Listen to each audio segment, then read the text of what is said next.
This is so funny. JD Vance, the Republican senator, appeared on Fox News the other day. And we now know that JD Vance is part of a group of potential Trump vice presidential running mates who's being vetted. This is so damn funny. He says one of the ways in which he's being vetted is whether he's committed crimes, which is so funny because Trump is a convicted felon. Who is Trump to ask whether anybody else has committed crimes?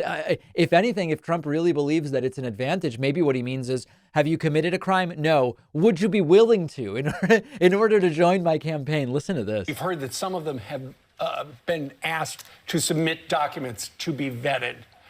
You're not at that level yet.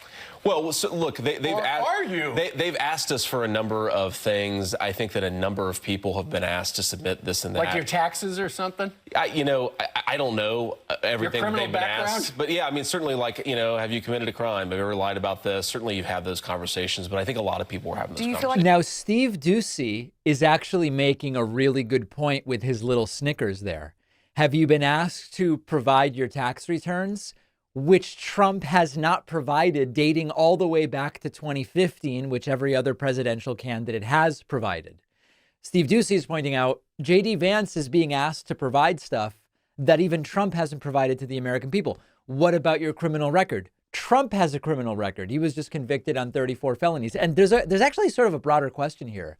Does this vetting even make a difference anymore? Or better said, to whom does the vetting make a difference? Is it to the American people? Because the American people voted for a guy in Trump. They voted for him in 2016. Many of them voted for him in 2020, and many are going to vote in 2024.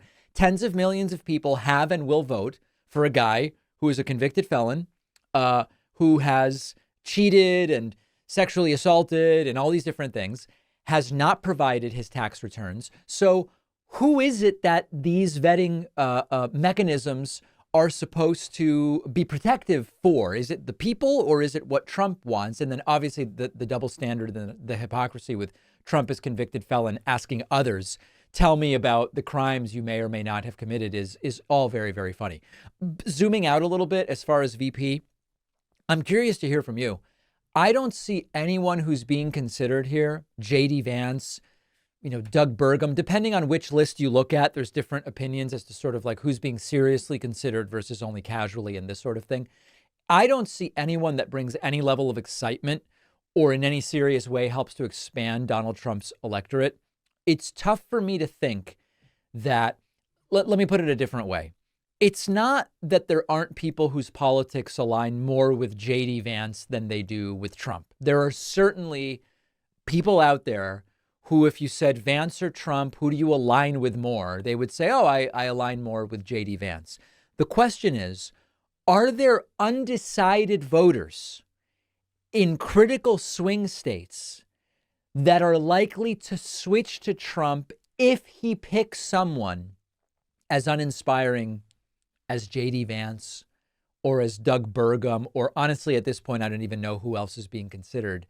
It's tough to think of any of these supposed final candidates really moving the needle in any serious way. Let me know what you think. And maybe more importantly, if you have an idea for who would actually move the needle and help Donald Trump in a significant way in the states that are likely to be the decision makers, let me know who that would be.